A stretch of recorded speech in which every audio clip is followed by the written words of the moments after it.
Buying bigger inflatables will get you bigger jobs. However, you have to be ready for that, and you have to have the staff.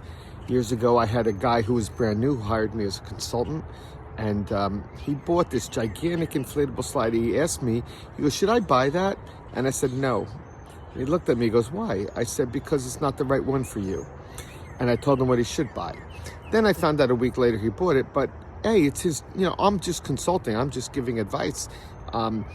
And when I spoke to him about it, he said, because I knew you would buy it. I'm like, I would buy it. I have a staff of 40, so we can handle that. You and your partner, I don't think you're going to be able to handle that.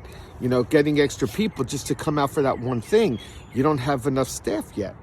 And you don't have the clientele yet. But it ended up being a bad move for him, and then he was angry at me because it didn't work out for him. So is the point you shouldn't buy bigger stuff? No. The bigger things that you buy that cost more, that are going to bring in bigger dollars, you should get into when you have the staff, when you have the truck for it. If you don't have the truck for it, when you have a good source of getting that truck when you need it, whether it's a U-Haul or a rent-a-truck or a guy with a truck, depending on your insurance and all that. So I'm not saying you shouldn't grow. What I'm saying is you should be growing in steps that make sense.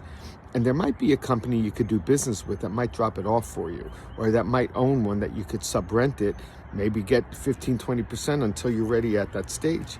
So yes, go ahead and buy bigger things. Now you might say, well, Stephen, what about a mechanical ride? So we shouldn't buy mechanical rides, and you sell mechanical rides. Well, wait a second.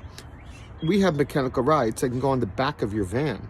So you have a way to get it to the job. We have mechanical rides that only take 1 to 2 people to set up.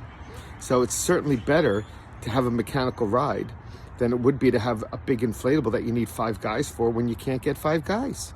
And at the end of that job, imagine trying to roll it up when there's only 3 of you and it's wet, or even if you have 5 and it's wet.